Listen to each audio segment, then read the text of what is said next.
Hey, cornbread review off the bat, bro. You might not like my review then, man. Yeah, so all in all, man, I ended up coming up 2.5 out of 5. Two of them things. Yo. 5 out of 5 cornbreads for the cornbread review. What you think? Hey, I'm back like cooked crack. Hey, welcome back for another Cornbread Movie review, man. Have to bring out the oldie, you know what I'm saying? The oldie but goodie.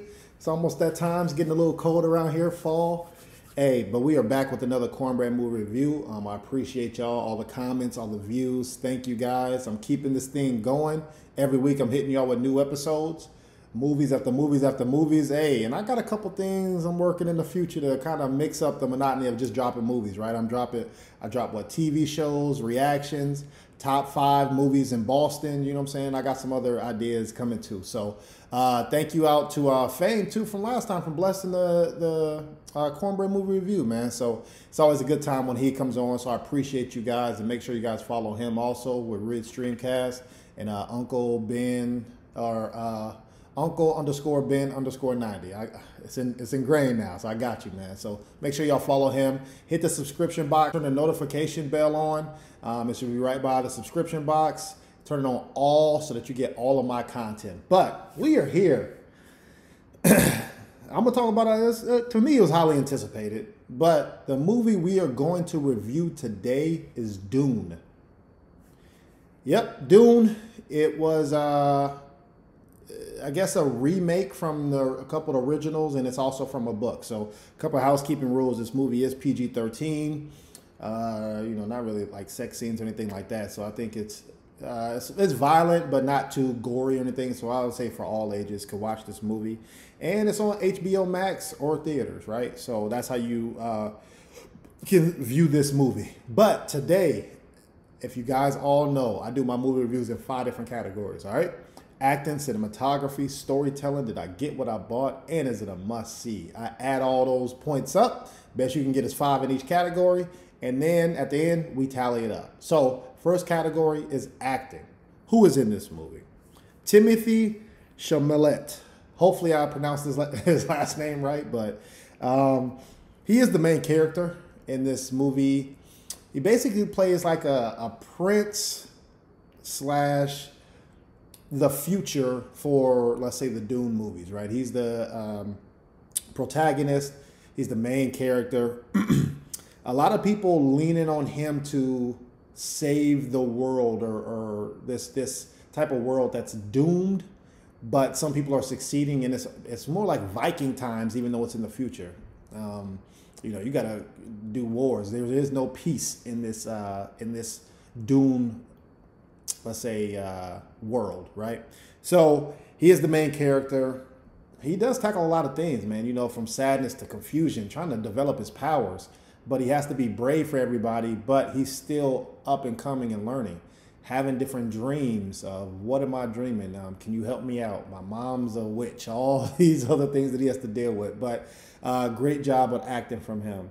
You also have Rebecca Ferguson. She's the mother, basically, of Timothy's character. She is the witch, and she comes from a lineage of witches. Or I think even in one scene, it was like, you chose to have a son, because sons can't handle these powers. But I was like, dang, they could choose, because daughters can handle those powers. They could choose what they want to have. So that was pretty interesting in this world. But she always does a good job, man. She's been in plenty of movies too. So I really like her. Also, Jason Momoa's in here. I'm confused if he plays the uncle or the big brother, or I don't know. We'll get into the storytelling and all the other stuff. I'm very confused in a couple things, but he plays the badass in this movie, man. I'm the leader. They send me off to go kill or spy or whatever. I come back unscathed. I'm a party, have fun, and then if there's more wars, I'm gonna be there and try to kill these people too. So he's basically the alpha male in this movie, but he's loving too, right? He's not mean or anything like that. But this whole cast, star-studded. Great job casting everybody for their specific role, and nobody overshadowed anybody. Everybody played their specific part, even to the small characters of the other witches or the sorcerers and things like that. But everybody did a good job. That's how you get me and get higher ratings. And the acting is everybody plays their part, not just one person carrying it. Unless you have like a a Denzel Washington type of movie, or you know, a Joker type of scene or something like that. But overall, acting gets a 4 out of 5 for me, because I think everybody did top notch. It'd be interesting to see how many A-list celebrities or B-list celebrities they bring back for the sequel. So good job with that. Next category, cinematography. This movie is 2 hours and 30 minutes, which this Dune universe, I don't know how long these movies are going to be. This is basically part 1, but I don't know how many parts they're going to get. So the budget for this movie alone was $165 million. Ridiculous, man. Ridiculous. The story takes place in, I guess that's 10,191. Like, that's so futuristic. I don't know what's going on. But that feel, that grittiness, that these tools or these gadgets are, man, I want one of those. They look new, but at the same time, it's so future that it seems like this world died, and they're on the brink of, they are technically on the brink of dying. So they're trying to take all these elements in certain parts of the world and just conquer all of it. It doesn't look like it's thriving in this type of world. So I would say nice editing from beginning to end on the movie, man. Like that, you can tell they spent a lot of this money, it looks like, on the budget, on the cinematography and actors. That's what it looked like they spent most of this money on. Even to the shields of when people move, you see the shield still covering. You don't see any flaws or imperfections in that editing. Also the costumes, the attire, you got Sub-Zero masks everywhere, or different, even the scarves when they go into these sandstorms even look crispy, right? And their shoes and different things like that. I really enjoy, let's say, the ships. That helicopter, when it's like, it looks like a bug, like they flap real fast and then go off. I really like that instead of the regular helicopter, you know, circular motion. So good job with that. This movie is very dark, edgy, but it's crispy, man. It's flawless. From even the worms that look insane, to the small things of, let's say, mice, or even how they do different playbacks and have certain dreams, and just everything from top to bottom, cinematography out of this world. Some of the top I've seen this year. So cinematography for me, it'll be a 5 out of 5. All right, that's good. That's good. Now let's get to it, man. Storytelling is the next category. I had a lot of issues with storytelling. The best way I could describe this is, I had the same problem with Tenet, if you guys have seen that movie. This movie seems like I need a prequel to even get to this movie. So it's kind of like, the best analogy I could say is, it's like telling somebody to watch Rocky 2, but they didn't watch Rocky 1. Right? So yes, they can still get through it, but there's a lot of pivotal nuggets in the first movie, or how did we get here? And that's how I felt through this movie. I'm like, how did we get here? Let's say you train somebody up their whole life, but yet you don't teach them about the sand movement or the sandworms, right? Like, how was that forgotten? How do you raise a kid all along to be the best they could be, to be president, but they don't know how to pay a cell phone bill, right? So it's like, how did we get here? The characters, you could tell, had backstories, but they just glossed over them and sped through them. Now, there is obviously a disclaimer. I didn't see, and not as a prequel, but this is a kind of a remake, which is a little bit different. I didn't read the book. So obviously, it's just my first and second watch on watching just the movie, right? I think if you're trying to get the average viewer to watch this, they're going to be confused. So I did have a problem with that. Other things. You have this character who wants to be powerful, but he's still learning. But the people around him have these powers and fully developed, but they don't use them. Even something as simple as, let's say the mom, they can control people, what they do. Yes, the mom did it in one scene, but they could have did it in other scenes, right? Even like at the end when he's fighting somebody, they don't do it. Like, so if this is survival mode, you better use all your tricks.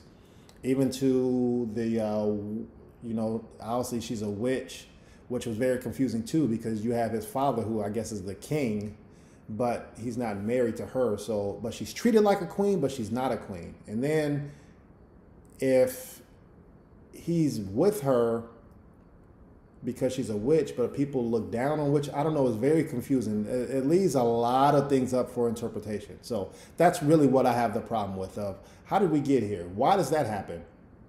Even scenes of characters just doing illogical things, right? Like, so if I'm by somebody I don't like, I'll say, man, I don't even like you anyway, right? But it's like the king.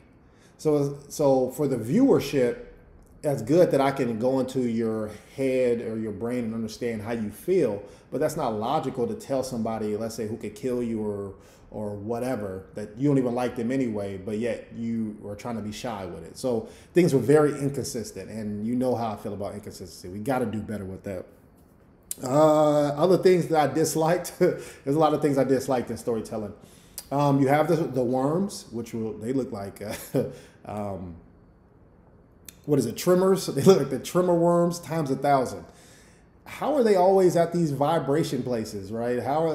Or is it a million worms and you can't get away from it? Or is it just one or two worms and they just magically find you in the storms? And then they always, when they get to wherever they're going, they open their mouth and then whatever it is, they swallow whatever was making that noise, right? Or the problem. But magically, when he gets to the main character, they come out of the sand, even though he didn't make the worm do that. So there's a lot of inconsistencies with storytelling. Also, another inconsistency is the shields. I talked about that in cinematography, that it looks phenomenal. But it's like, what's the point of having shields? Everybody's stabbing everybody, shooting everybody. For what? Like, because, I mean, what's the point of the shield, right? Like, the shield may have worked one time out of the whole 2 hours and 30 minutes. So it's kind of like, it looks cool, but and if you look back on it, what was the point of it? It's nobody really survived or blocked anything with the shield. So have major issues with that. So with all those things said, and yes, there's more things that I had a problem with, but I don't want to keep going on and on. Storytelling has to get a 2.5 out of 5 from me. I have to grade each category based off the totality of 2021, man, in all the movies that I've seen. So storytelling, this did bad. We got to do better in the sequels to these movies. So 2.5 out of 5 storytelling for me.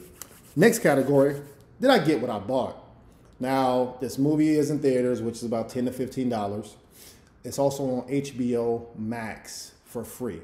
Now, if you pay HBO Max, I think that's $9.99 a month. So it's already comes in a subscription. So that's a good thing. So it's technically free if you pay for the subscription. All right.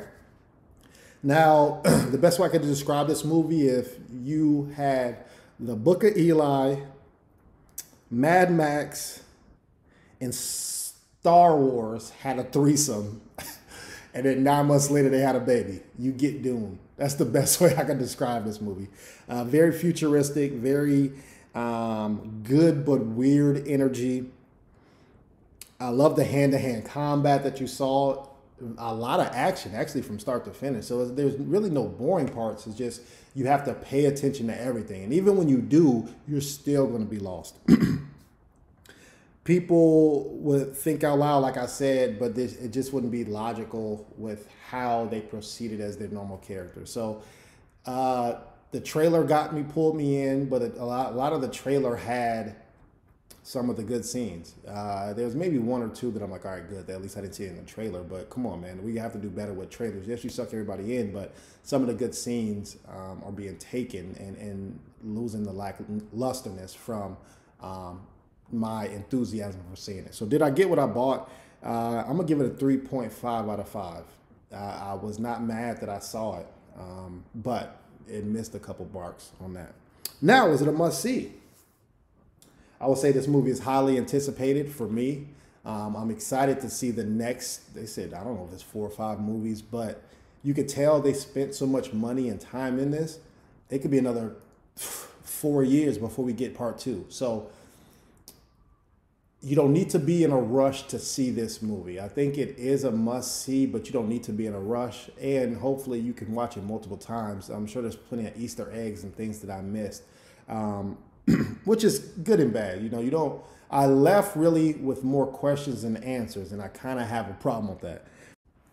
Now, it is a hot topic. Like I said, I think try to watch this movie as a group, or have some of your friends watch it, and then y'all collab and then talk about what they missed, what they think things are, what they might think happen in the future. And I think if you bring it like a community movie, or like, let's say like a movie club, I think this is a great watch. If you're just watching it by yourself, I think you're kind of going to be disappointed or confused or mad, or like, why did I just wait 2.5 hours and then it just ends like that, right? So is it a must see? I'm gonna say a 3.5 out of 5 for me.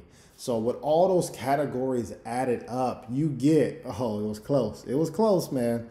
But I have to rank each category on how I feel and give you the example. So overall, this movie gets a 3.5 out of 5 from me. That is my Cornbread movie review for Dune. Make sure you check out 2021 movie review. And now we have reached the forgotten segment for me, man. You know, if y'all are new, each episode I have to give y'all a forgotten movie. These are movies that maybe you forgot about, maybe you've never heard of, or maybe you did watch it and be like, yeah, I definitely need to go back and watch that movie again because it was good. It was solid. So today's movie, I'm mixing it up just a little bit. You know, I watch all type of genre movies, man. So today, this movie came out in 2020. Yes, a movie came out in 2020 that was solid enough for me to bring up. This movie is PG-13, and the movie name is The High Note. The High Note is, let's say, a romantic musical. Very different, especially, you know, I love different types of music. So this movie gives you more of the scenes of, let's say, the writers or the producers and the struggles that they go with from, if you're older, trying to relive that hit, or if you're younger, trying to go through the streets and the rugged hustle and bustle of trying to make one song and put you on the map. So Dakota Johnson is in this movie. She always does a good job in different movies, man. So I think she's very underrated as an actor. So I hope she gets more roles. Also, Tracy Ellis Ross, man, come on, man, she bad, man. Tracy Ellis Ross, hey, hidden gem right there. Tracy Ellis Ross. So she plays the character who's, let's say, over the hill with her music, but trying to reinvent herself. Like I said, it's a nice change up in from the action scenes and things like that. So this should be something to lay back, you know, and chill out movie. Like I said, all ages should be able to watch this. So High Note is my forgotten segment. Thank you guys again for rocking with me for another week, another episode. I love y'all. I'll be back. Make sure you like, subscribe. Cornbread Movie Review. Come on, man. I'm working on something too, man. Don't worry about it. But I'll holler at you next time. Peace.